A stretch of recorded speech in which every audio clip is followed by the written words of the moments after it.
Dünyanın neresinde olursanız olun, hayatınızın bir noktasında bu sandalyeye mutlaka oturmuşsunuzdur.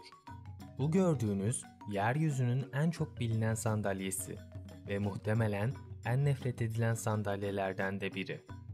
Öyle ki İsviçre'nin başkenti Basel'de bu sandalye halk arasında büyük bir sorun haline geldi. İnsanlar sandalyenin şehir manzarasını kirletmesinden şikayetçiydi.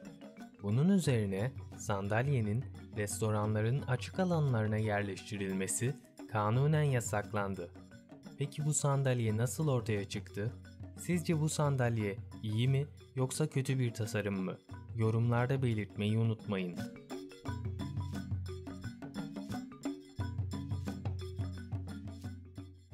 Bu sandalyeleri dünyanın her yerinde bulabilirsiniz. İstanbul'da yapılan bir düğünde, Afrika'daki bir evin içinde veya Kudüs'teki ağlama duvarında. Hayatımızın her yerinde olan bu sandalyelerin adı monoblok. Monoblok kelimesi İngilizce'de tek gövdeli nesneler için kullanılıyor. Bu sandalyeye bu yüzden monoblok sandalye deniliyor. Ama biz onu daha çok beyaz plastik sandalye olarak tanıyoruz. Sandalyelerin kullanım amacının belli olduğunu, zamana göre değişmesi gerekmediğini düşünebilirsiniz. Ancak sandalyeler değişiyor. Sandalye tasarımı, şekil ve malzemeyi belirli bir işleve uyarlayabilir. Yani bir sandalyenin neye benzemesi gerektiğine dair fikirlerimize meydan okuyarak alışılmışın dışına çıkabilir. Tıpkı diğer nesneleri tasarlarken olduğu gibi bir sandalye tasarlamak işlevsellik ve görsel çekiciliği birleştirmeyi gerektirir. Ancak bazı sandalye tasarımları çağa ayak uydurmak için tasarlanmıştır. Tıpkı Marcel Bruyère'in Vesili sandalyesi gibi. Ya da 60'larda ve 70'lerde ortaya çıkan daire ve yumurta şeklindeki tasarım sandalyeleri gibi. Bu sandalyeler o dönemlerde yaşanan uzay alanındaki gelişmelerin sonucunda ortaya çıktı. Fakat monoblok bunlardan çok daha farklı. Onun bu kadar yaygın olmasının sebeplerinden birkaçına birlikte bakalım. Monobloklar kumdan veya sudan etkilenmiyor. Bu yüzden gittiğimiz her sahilde karşılaşmamız mümkün. Kalabalık bir insan topluluğunu bir arada oturtmak için en uygun ve en ulaşılabilir yöntem. Tercih edilmesinin belki de en önemli sebeplerinden biri de oldukça kolay taşınabiliyor olması. Üst üste geçebilen yapısı nedeniyle oldukça az yer kaplıyor. Üstelik bir monoblok sandalyeyi temizlemek de oldukça kolay. Bu fotoğrafa bir bakın. Nerede ve ne zaman çekildi? Tahmin etmek neredeyse imkansız. Çoğu nesneyi belirli bir zaman veya belirli bir yerle ilişkilendirmeye çalışırız. Birisi bize rastgele bir fotoğraf gösterdiğinde, içinde bulunan nesnelerden yola çıkarak fotoğrafın ne zaman veya nerede çekildiğine dair bir ipucu ararız. Ancak monoblok sandalye bu tür gözlemlere pek izin vermiyor. Bu anlamda monoblok küreselleşmenin en iyi örneği olabilir. Bu sandalye hakkında birçok eleştiri de var ve bazıları haklı olarak monobloğun plastik ve geri dönüştürülemeyen bir nesne olduğu için sürdürülebilir tasarımı temsil etmediğini belirtiyor. Bazıları da sandalyeyi herkes tarafından kabul edildiği ve tek tip olduğu için toplu tüketimin en önemli örneği olarak görüyor. Monoblokların başarısının sırrı aslında uygun fiyatlı olmasından ve her kesimin ulaşabilmesinden kaynaklanıyor. Bu sebeple toplu olarak yapılan bir etkinlikte ilk akla gelen sandalye monoblok oluyor.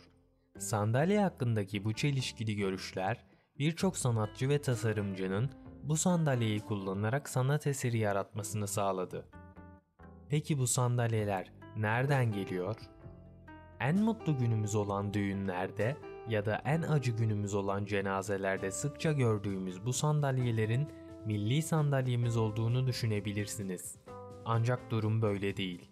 İlk monoblok 1946 yılında Kanadalı bir tasarımcı tarafından yapıldı. Ancak o zamanlar kalıplama süreci ucuz ve seri üretime uygun değildi. Yani bu tasarım oldukça pahalıya geliyordu. Ancak 60'lı yıllarda tasarımcılar plastik kalıplanmış ve tek parçadan oluşan sandalye fikrine ilgi duymaya başladı ve ilk monoblok sandalyeler o tarihte üretildi. Ancak bu sandalye tasarımı için patent başvurusu yapılmadı ve o zamandan beri birçok ülkede milyonlarca monoblok üretildi. Monoblok sandalye enjeksiyon kalıplı olduğu için bu şekilde adlandırılmıştır. 220 dereceye kadar ısıtılan termoplastikler sandalyeyi oluşturan bir kalıba enjekte ediliyor. Bu tür bir teknoloji oldukça pahalıdır. Hatta bazen yüz binlerce dolara mal olabilir. Ancak tamamen makineler tarafından yapıldığı için iş gücü ve maliyet bakımından dengeleniyor. Sonuç olarak tek bir sandalye yalnızca 3 dolara mal oluyor ve yaklaşık 10 dolardan satılıyor. Günümüzde onlarca çeşit farklı monoblok tasarımı mevcut. Dikey ya da yatay olanlar, kolu olanlar ya da kolsuz olanlar ya da onlarca farklı çeşitte ve farklı renkte olanlar. Ama yine de bir monoblok gördüğümüzde onu iyi tanırız. Sandalyeyi bir tür piyasa evriminin sonucu olarak da görebilirsiniz. Sandalye zaman içinde daha ince ve daha ucuz, ancak yine de oldukça sağlam ve dayanıklı olacak şekilde geliştirildi.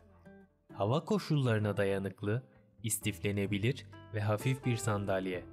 Belki de bir tasarımcının istediği her şeyi yerine getiren mükemmel tasarım budur.